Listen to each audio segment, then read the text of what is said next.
Thanks everyone for coming. A couple of announcements. First of all, Tarfia Faizullah's beautiful second book is for sale in the back of the room and available for purchase after the reading.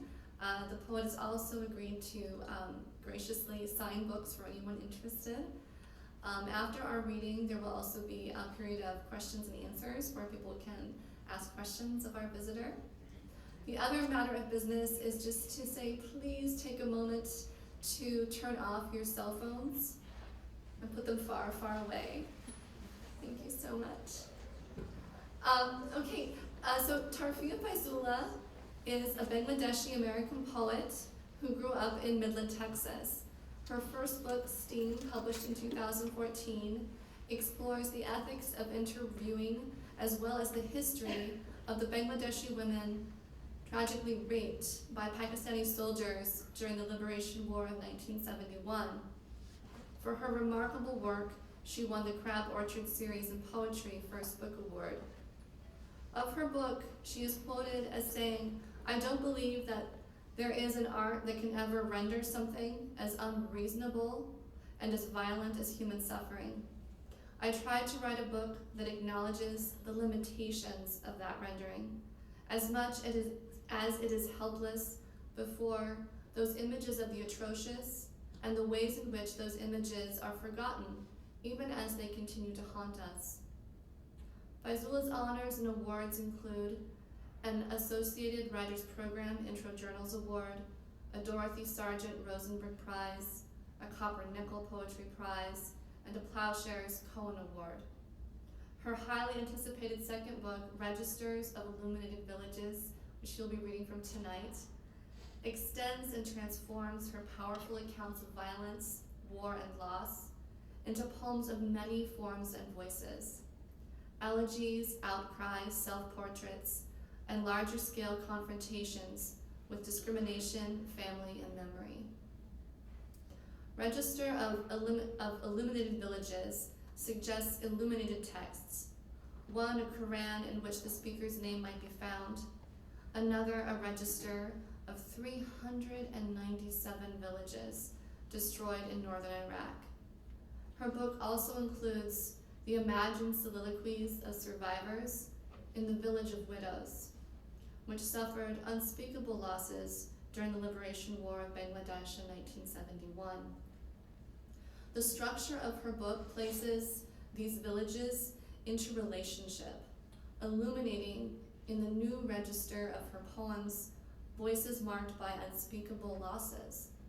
These poems are, as one poet has observed, compositions of tragedy, solace, and most of all, of survival. I hope you will all read her book and have your own equally important and valid experiences as readers. But tonight I wanted to share with you a couple of my own experiences of her book as a reader. So not that food figures largely in her book, but for some reason reading her work, I remembered how awful or even just plain wrong it felt to eat after someone I loved has died. How eating feels like acceptance. Like, if I eat this, somehow I am accepting this death as a part of things now. And also, why should I get to eat when this person cannot? Tarfia's poems speak to that part of me, this kind of stupor, and they rouse me from it, almost kind of chew me out in this really good way, through her fervent and vigorous insistence on the deep human need for food, for love, for heat and the sounds and the smells of earth, and for each other.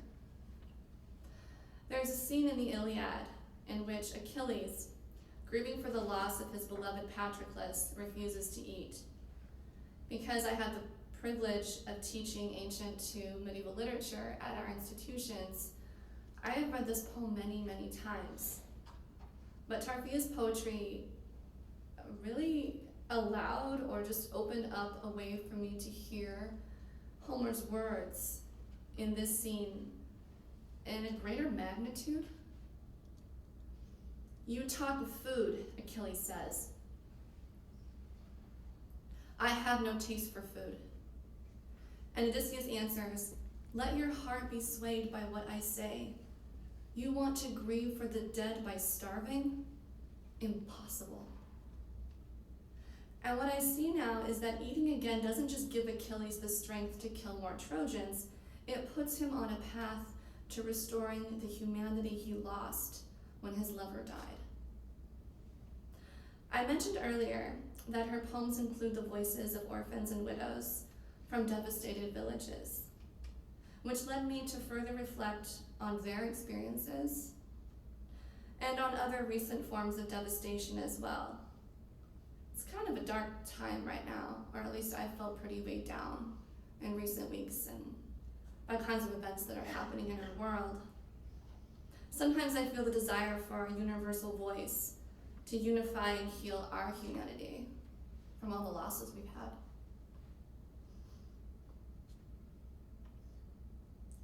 So I'm going to try to get through this. Tarfia shows us it doesn't have to be a singular voice. It can be a choir. Please help me and welcome Tarfia. Faizullah.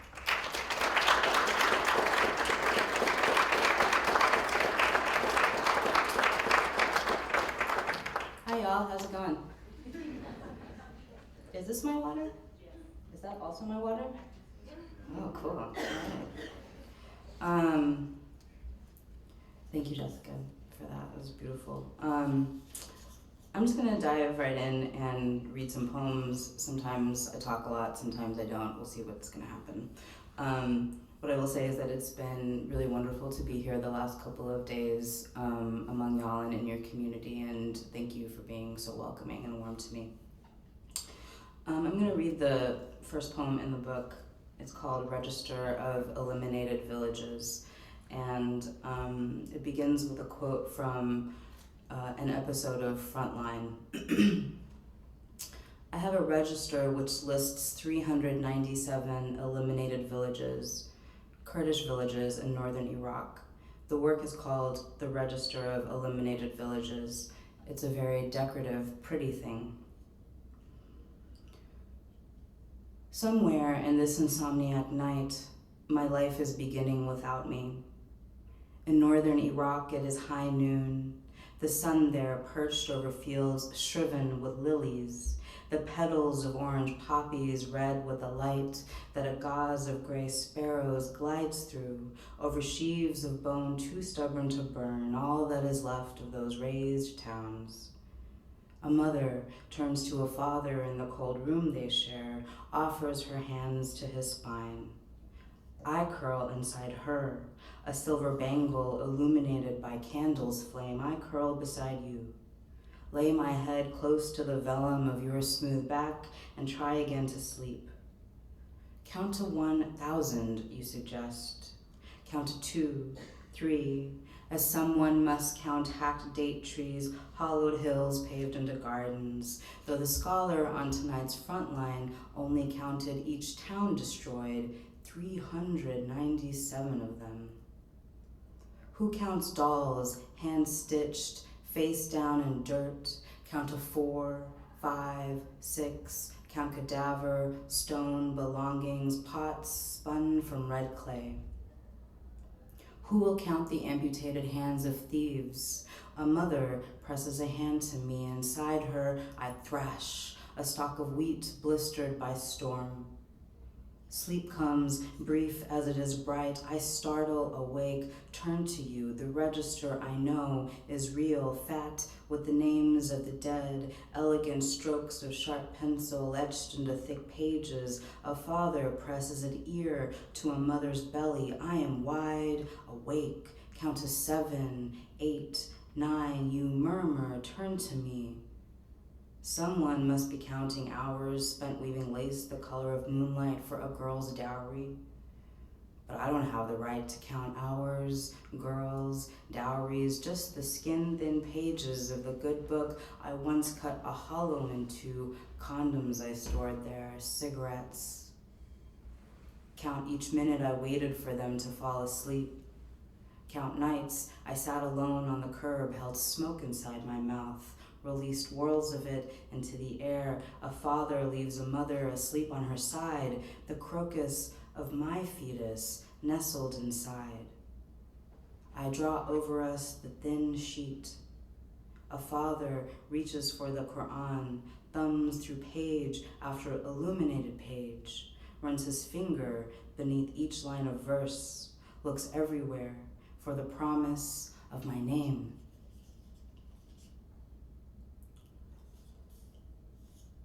I think the alternate title of that poem is If My Fetus Could Speak, which is a really weird premise for a poem, but one of the things I love about poetry is that you can kind of break imagination like that.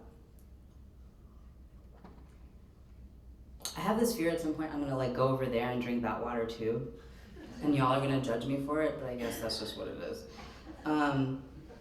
So I went to an Episcopalian private school from the time I was 5 till I graduated from high school. So I had this kind of, I've talked to some of y'all about this already, this interesting upbringing where I was exposed to both, I guess, a Christian upbringing and a Muslim upbringing at the same time. So this is a poem that comes out of that experience, and it's called Acolyte. The white cross pales further still, nailed arms watchful as window light furls over the backs of our knees as lavender shadows cut off our little necks. I'm an infidel in this classroom church. I kneel with the other, restless on the cracked leather kneeler. I crave these pillars of candle. My mouth is avid. It sings Fidelis, Fidelis. My ma is in her kitchen, crooning black and white film songs that curl her hennaed fingers around the rolling pin's heavy back and forth. My baba leans forward in his chair, the Quran open to the last page, the dark words blurring as his eyes close to reconcile again the shapla-shaped epitaph on his father's tombstone. With my head bowed, I whisper, Amar Nam Tarfia, until it is a prayer that grows. I help stack the hymnals higher, I cup the candle away. I cry out Bismillah before I disrobe.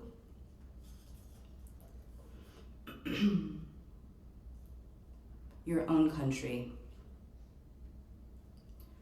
That wasn't the same day 2 towers staggered into the ground. You were warned they'd be hunting us, but you didn't want to be soft. There's a first day you learn a country can't be earned. Your heart's embarrassed ish oof, it is soft, it isn't soft at all. A shiny pickup drives past. Go back to your own country, they holler. A firecracker lit, then thrown. There's a first day you learn ours and theirs. The girl with curious fingers says hello. Her friends scorn. You'll get whatever they have. The skylight pours down all that white at home. What about the poor people in our country? Do you want to be like them? Is that it? Then go, go. There's a first day you learn how to kill yourself without dying. Your own country demands it. It isn't new. It isn't news.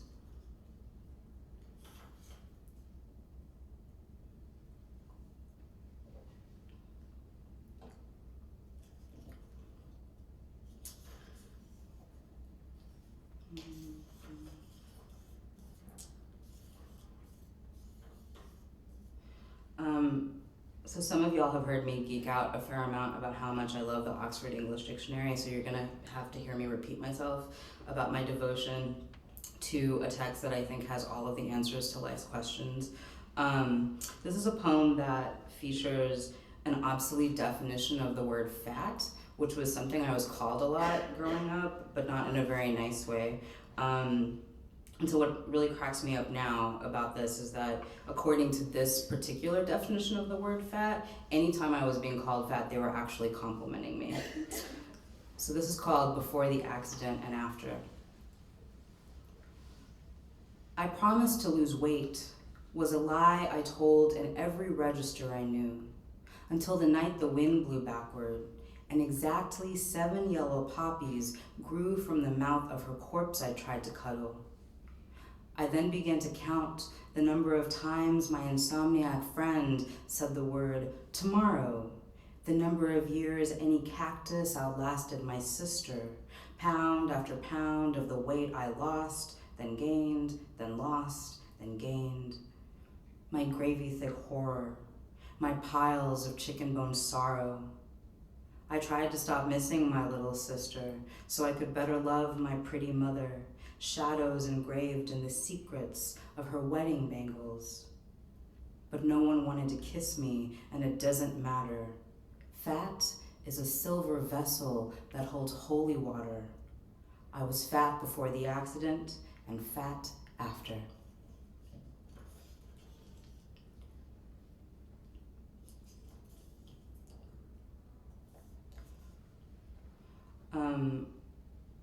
I wanted to read this next poem specifically because I visited Matt Callahan's class today and he happened to have this particular object with him, a Slinky, which I don't know about y'all, but the first time I encountered a Slinky, I was like, how does it do that thing where it just keeps going? It's amazing. And it's just a coil, which is kind of fascinating. So I want to read this poem with thanks to Matt for having it. It's called Self-Portrait as Slinky. It's true I wanted to be beautiful before authentic. Say the word exotic, say minority. A coiled dark curl a finger might wrap itself in. The long staircase, and I was the momentum of metal springs descending down and down, attention. The long staircase, and I was a stacked series of spheres fingertipped again into motion, taught like a child who must please the elders and doesn't know how. A curl pulled thin. I wanted to be a reckoning, to tornado into each day's hard hams, that wanton lurching forward in the dark, another soaked black ringlet, that sudden halting.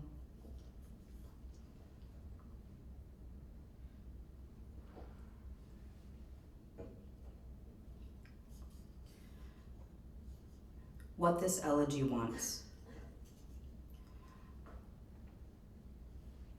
It doesn't want a handful of puffed rice, tossed with mustard oil and chopped chilies, but wants to understand why a firefly flares off then on, wants another throatful or three of whiskey.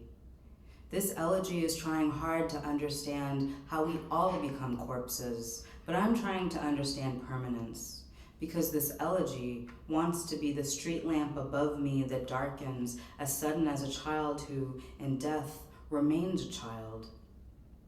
Somewhere, there is someone meant for me, or maybe to just fall asleep beside me. Across two oceans, there was a world where I thought I could live without grief. There, I watched a vendor reach with hands of lace towards a woman who looked like me. There, I fingered bolts of satin I never meant to buy. There, no one said her name. How do you look into the abyss without leaning forward? How do you gather the morning's flustered shadows into a river? Tonight, I will watch someone I could love walk past, hefting another woman's child. They don't look at me. I won't wonder if I wanted them to. This elegy wonders why it's so hard to say, I always miss you, wait, she might have said. But didn't you want your palms to be coated in mustard oil? Did you really want to forget the damp scent of my grave?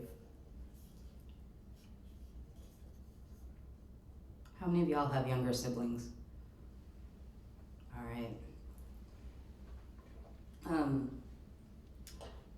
I'm really lucky to have a pretty amazing little brother. He's the youngest of the entire family, and my mother is the youngest of 10, actually technically 11. So I wanted to read this because I've been talking about him a lot today and I really miss him. There's a little bit of Bengali in this poem, Choto Bhai, which means little brother in Bengali. To the littlest brother. I just wanted to say too that he's the littlest, but he doesn't act like it. He's, I think, like internally wiser and older than all of us. And he just sort of patiently puts up with all of us. Although I'm pretty sure he's just sitting there going like, these people. To the littlest brother. Hey, Choto Bhai. Heard they promoted you to first commander of the old crew. Heard you can turn the knots back into ropes now that they're with you. As for me, I'm still fighting not to be a djinn or hate-burnt spire.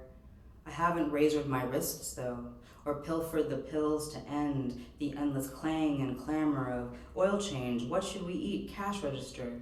Ka-ching, ka-ching, my girl Jay and I would high-five and say, anytime we saw boys, we decided to confuse into men. Before you judge, consider. Before body there is nobody, and we all begin as small shores. Littlest brother, heard you tie ties by yourself now, that out there's a right one to love, that you don't shake at the table as much anymore. Is pink still your favorite color? Do you eavesdrop with 4 ears and 2 knocked knees?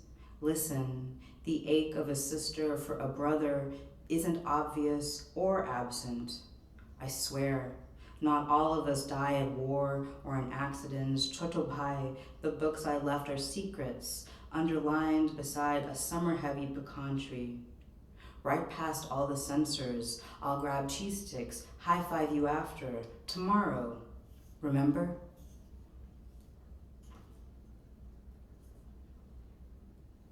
I don't know how y'all are with your younger siblings, but my younger sibling and I are very, very deadly serious about cheese sticks. Still, many years later, still very into cheese sticks. He doesn't like ranch dressing though, which I don't understand, but you know. I'm gonna read just a couple of poems from the middle section of the book, which are the soliloquies that Jessica mentioned. So these are written from the perspective of women who ended up being widowed in this war that happened in 1971, where Bangladesh became its own country. So Bangladesh is still a pretty new country by that standard. And so during the war, one of the things that happened is that the opposing army came and they killed all of the men in one day, which seems, yeah, and so this is kind of my attempt in trying to imagine or understand what that reality might have been for them afterwards. The village they lived in was originally called the Village of Love, and then when they killed all of the men, they renamed the village to call it Village of Widows. So I'm going to read just a couple of poems from that. Let's see. This is the first one. And I guess I just want to share the quote that begins the series of poems. It's anonymous. The army killed every male in the village, every male. When the army was gone, there was not a single man left to bury the dead. We had to drag the bodies ourselves and bury them. Sharmila, why do you go on? I thought but didn't ask. About the thatched hut where, yes, as you said, you had your first, second, third, fourth, fifth child. But I kept grinding the rice into flour I loved to make fragrant with water from Don's pond. He'd pull my hair. Chup girl, Sharmila, I yelled. Later, I sidled over to lay upon her soft arm. Forgive me, I cried. He had hurt me. Yes, I did miss him. But what reason was that to not apologize? So one of the things I started thinking about as I was writing this series is just the range of vantage points. So somebody loses their husband, somebody loses their brother, somebody loses their son, and those are all different experiences shared by the same people in a village. We married at the cemetery. My brother held the bouquet, 1 black rose and 7 white marigolds. I was a pinch of red clay. A bright and transparent feeling did not graft. The groom stood beside me. I didn't think of what I was promising. Companion corpse. I ached for the choke cherry tree in the old village. Ma would grind anise seed into gold dust. Baba mended white fish nets on days fat with sky and sun-crushed fallow. Do you swear to obey? I smirked. My brother cut the ribbon cuffing my hand to his. Run, he bellowed. Below, the dead continue their silent and patient work. Yes, Sharmila, it is my turn to cook.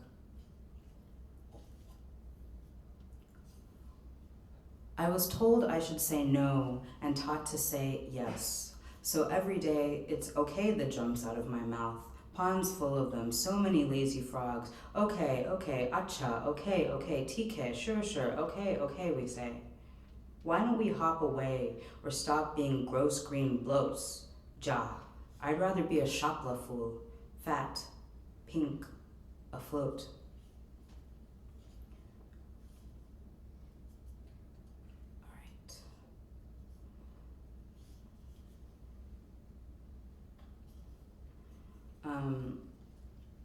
I've talked a lot about my family today, so I wanted to read this poem that's a poem from the perspective of my father. And when I read this to him, he didn't have anything to say, so I knew I nailed it. And it was a really amazing moment. But there's a phrase in here that is a village idiom in Bangla.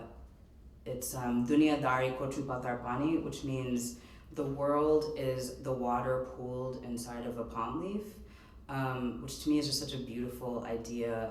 But so in Bangladesh, there's monsoon season, and so the palm leaves are actually really large. And so if you can imagine all of the rainwater sort of pooling in this one leaf, and then imagine that to be the world, that's the idea. This is called Your Own Palm. Oh, my daughter, once I was a poor boy folding peppers into my sarong to walk 3 miles to sell. But what can you tell me of sorrow? Or of the courage it takes to buy a clock instead of a palmful of rice to go with the goat we can't afford to slaughter. Look at the lines Allah etched on your own palm. You have a big brain and good heart, still you don't use either enough. Once I walked through a ward beside my brother, parallel to a gray river. Why do you care about the few damp bills I didn't give to our mother, or the clock I bought to take apart? Well, I left that country with a palm full of seeds I have thrown across this dry, hard Texas. Allah has blessed me with his vine that coils upward. I care so little for what others say. Ask your mother. That nose ring doesn't suit you, by the way. Once you were small enough to cradle. There was a coil in that clock made of metal. Oh, that something so small can matter. No, daughter, I don't need a glass of water. Look, this will grow into matir niche alu. In the spring, you see, its purple leaves will be the size of your own palm. In the village, there is a saying, Duniadari kochu patar pani. I don't know where the clock is or how much it's worth. There was not enough for kerosene. Why do you always ask what can't be answered? It's true, I do that. Let's see.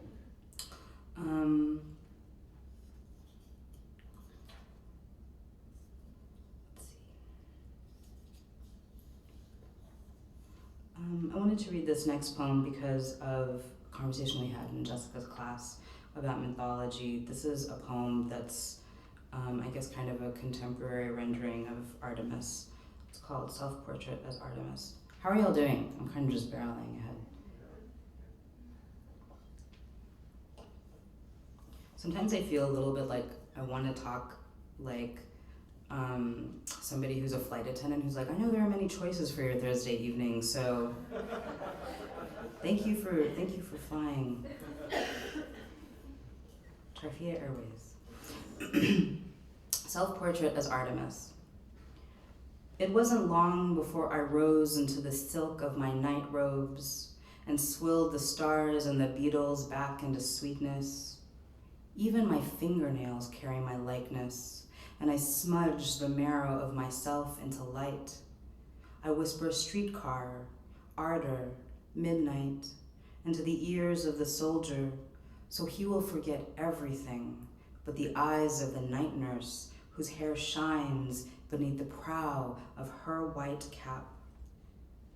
In the end, it is me he shipwrecks. Oh, arrow, my arms knot as I pluck the lone string totter. Oh, crossbow, I kneel, he oozes, and the grasses and red wasp knock him back from my sight. The night braids my hair. I do not dream, I glow. I'm gonna switch over to some new work. Is there anything I want to say about this poem? Time.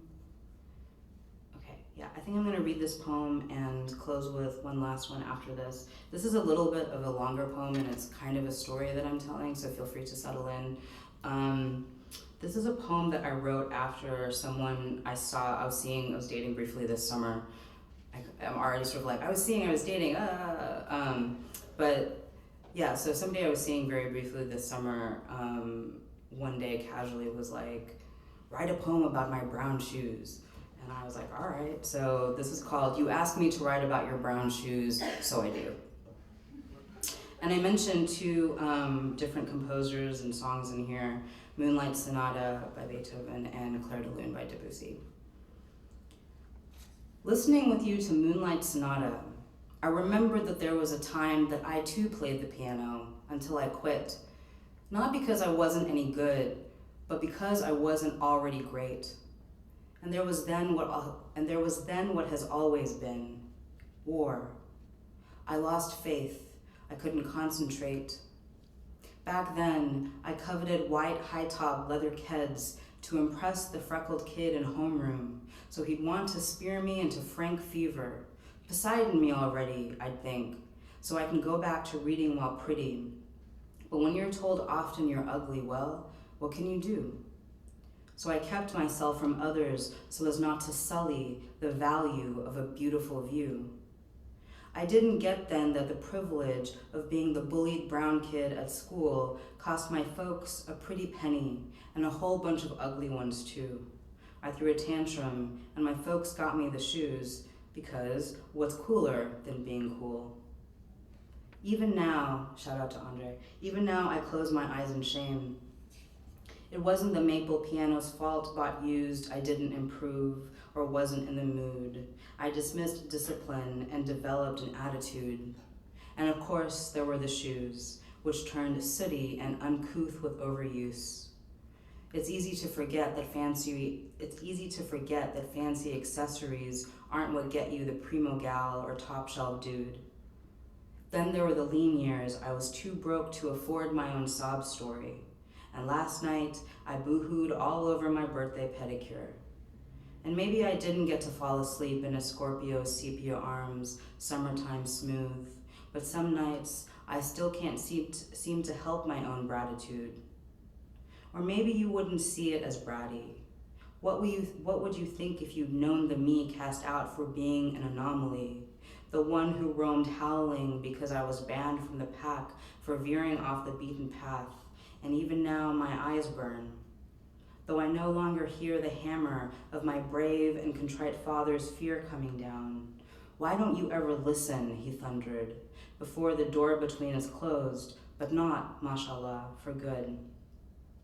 Maybe by now you're starting to wonder what this has to do with your brown shoes, leaning unlaced in this rented room with the view of a school. You slept, and I dangled my toes off another borrowed escape and stuck around to witness a newer generation wander into destinies neither bad nor good. I get too well the temptation of self-sabotage, its secretive solitude, and the scary truth, I am so much like you. Which is to say, do you? But before you lace up to disappear, a story.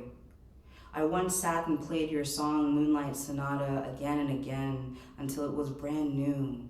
The notes kept me in place. The music I already knew swelled and grew. Yes, I sat still, but my fingers flew. Psych, that never happened. I lied. I only really liked playing Clair de Lune. Hence, forget your Beethoven, your brown biceps, the dark devotion of your tattoos, and for sure, forget your brown shoes. I'm in love with myself, impatient for a player to deserve me with only decency, and I'm only good at being someone's placid pond or mango tree for so long before I renege and repaint these ripe fruits twilight maroon and seek a new dance partner unafraid to fancy me. I'm Bengali royalty, snake princess Bruja, shape-shifting moon twitch, your worst nightmare, and every one of your fantasies too. It's not the shoes I know now. Love is the decision to step to. All right. That's the first time I've ever read that in public and I'm sweaty, so I'm just gonna keep. Thank you. I'm definitely not above needing that reassurance, so I really appreciate it. As it was happening, I was like, I can't believe I'm reading this to everybody. So I just wanted to close with this last poem. It's for my aunt who passed away this summer. My mother is the youngest of 11 kids, and I earlier said 10, but the 11th one died a long time ago, so I always have this weird kind of, but I think that's part of my practice is trying to think about that balance between acknowledging those who have passed and also moving on. It's a tricky balance. But this is a poem for my aunt who is the eldest of those 11. My mother is the youngest. So when she passed, it really affected our family. And I'm a firstborn, so I think I felt sort of also a really strong kinship with her. Shout out to firstborns. This is a form that's called a ghazal. It's a form in which you'll hear a word repeated over and over again. So I know I'm doing that. I wasn't just lazy. Is there anything else I want to say about this? I don't think so. Okay. And my aunt's name was Hasna Henna, which in Bengali is the word for night blooming jasmine. So that's in the poem too. Okay.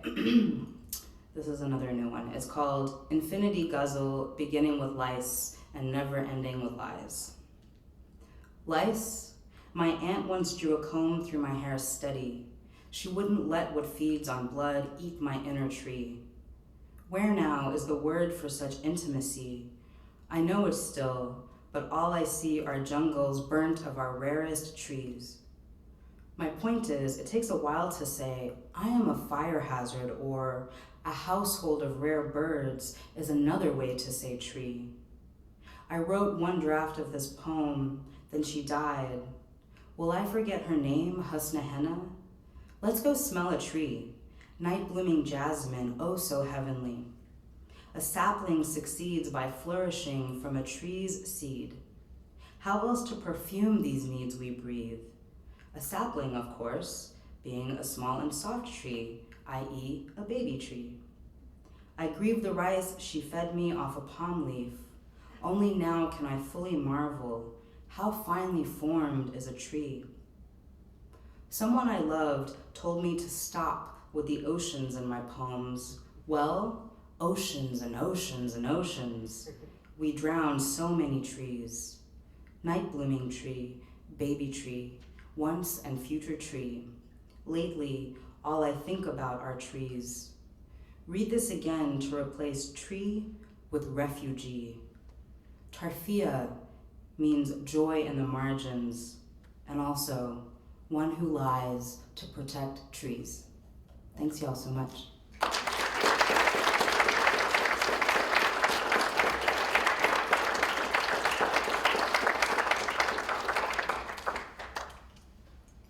I'm standing awkwardly up here in case y'all have questions.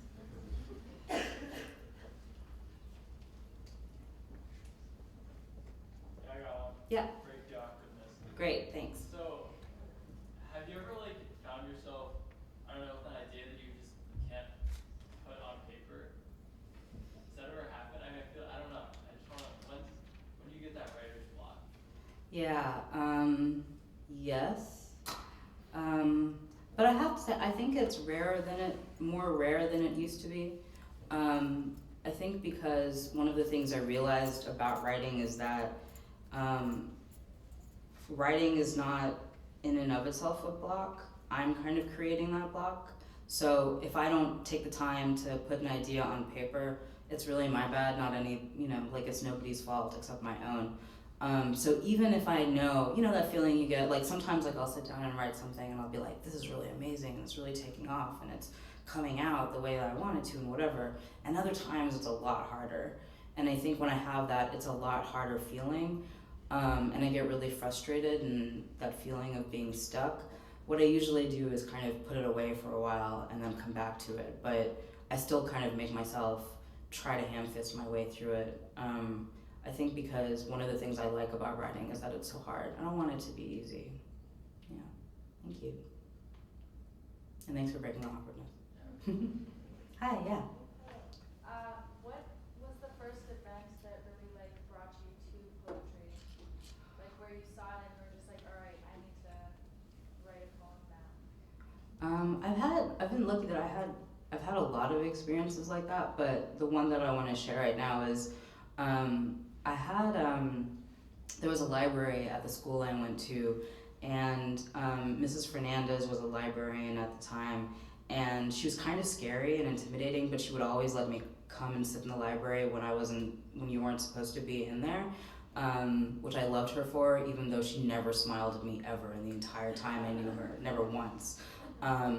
And there was one day where I was reading Emily Dickinson, and I was pretty young. I think I was probably like maybe 8 or 9 years old, and I think that I was reading Emily Dickinson for a book report, but I might be making that up, the way that memory does that to you. But what I remember is I was sitting there reading a poem called A Certain Slant of Light, and there were blinds sort of half drawn in the library, so there was light hitting the page at a certain slant, and I remember being like, oh my god, this is a certain slant of light, and I'm reading about a certain slant of light. And so I felt sort of like, to me that moment still carries a lot of magic, because Emily Dickinson lived during the Civil War, so it's not like we necessarily had a whole lot in common, or so it seemed. And then I remember sort of being like, it's really amazing that I can read somebody who wrote such a long time ago and feel a connection to her. And then I kind of wanted to do that too. I was like, what if I can write to somebody in the future, 300, 400 years out? And I don't know for sure if that's gonna happen, but the, I guess, imaginative exercise of it was, felt urgent enough that it gave me the momentum to start writing poems myself in earnest. Yeah, thank you.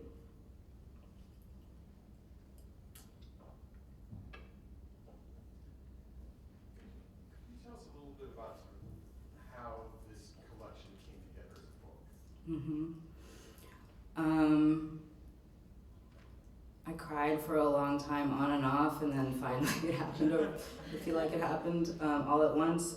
That's me stalling. No, I think that I've talked about this a little bit the last couple of days. By the way, I just want to say, y'all have a really, really special community here. I've visited a lot of schools in the last several years, and this place definitely has a kind of magic that I think has been really special, and it's got me, different parts of me, reactivated, so I really appreciate it. But I've been talking a little bit about that process of putting the book together, and I think what happened is that I was trying to write these poems that would put to rest certain darker periods of my life. And this book the poems in it have been written over the last 10 to 15 years or so it's been what feels like a really long time in coming. And I think what really kind of brought it together finally was the idea that I'm an individual who's connected to a household, and then therefore a larger community. And I started to think about the village not just as this kind of rural ideal, but as a place where real lives are sort of acted out and thought about. And so when I finally wrote, the poems from the middle section, I actually wrote while I was working on my first book. And I kept feeling like the second book was missing some crucial piece, and then it felt like going back in time and revisiting what felt like old work, but the work felt really fresh still, and it was the soliloquies. And I think that's what really brought it together. It wasn't that I was just thinking about my own personal experiences, although I think this book, more than my first book, deals with my own personal life, but that there was this idea of a village of women who continue to go on about their lives regardless of how difficult things were for them, regardless of these losses they experienced. So for me, the act of putting together this collection was also, I think, the act of thinking of myself as not just somebody who's experienced loss, but who's connected to a community of people who have also experienced all sorts of things that are sometimes unnameable, sometimes difficult to talk about, but truly felt anyway. So yeah, that's a little bit of how it came together, but it was definitely this kind of process of throwing things out there, realizing they didn't feel right, taking them back, and then slowly but surely, it's sort of like, if any of y'all have worked with dough, it's sort of like that period of like something coming together, and you can start it, you're like, oh, this is a ball now of, and it's all sticking together for some reason. Science is crazy. It felt a little bit like that. Yeah. Thank you, Matt.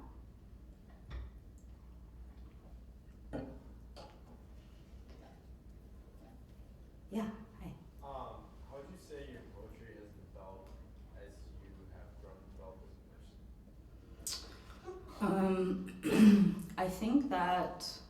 I think my poetry is a little bit more, like, I think when I first started writing poetry, it was a lot more, I guess, like romantic and kind of dreamier, and there was a lot of twilight, and there's still twilight, like twilight is just a beautiful word. Why wouldn't you put that in every poem that you could, honestly?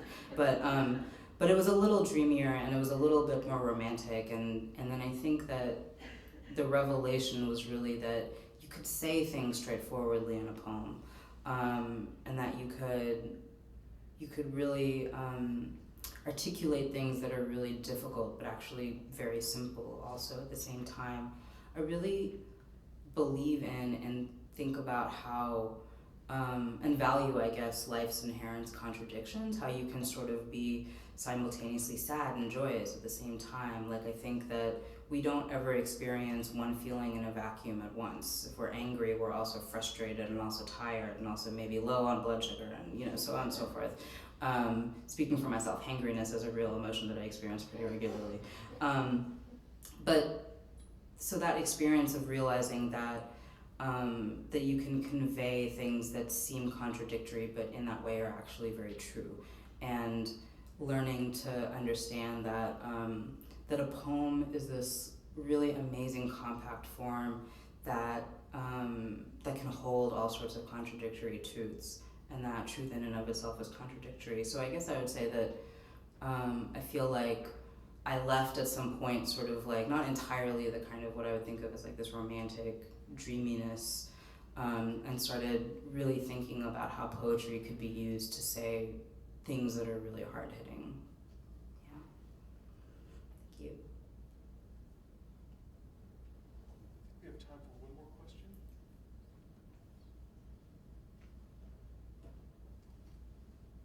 Thank you. Thank you all so much.